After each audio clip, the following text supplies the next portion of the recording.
Yo guys, I'm just doing a Honda CRV and I wanted to give you 5 quick tips about spark plugs. So I've taken out the coils and the spark plugs and are all out, yeah. And here are the new spark plugs and these are the old ones. One thing to watch out for if you're doing this specific car is watch out for these little things when you take the 10mm out and you try to lift it, because if you do it'll jump out and fall behind. But anyway, back to the topic. So first thing is, when you're changing spark plugs, make sure that the new spark plugs you're putting in are exactly the same length. Yeah, because if a new spark plug goes in and it's a bit longer, it can cause you to damage your engine. The second thing is, when you're taking spark plugs out, I'll just show you a little clip and you'll see how I took these spark plugs out. That's step number 2.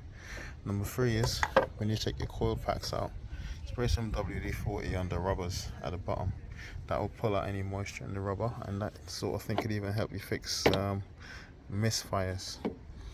Another tip that I'll give you on your spark plugs are to well, basically spark plugs don't need to be changed every service. If you check with your manufacturer's specifications and whatnot, you'll find that sometimes they're 20,000 miles, some are even up to 60,000 miles an hour. And then the last tip is, when you put in your spark plugs, don't let it drop in from a high distance. Try and stop it from dropping in, so that you don't cause any damage to the tips or reduce the gap in any way, shape or form.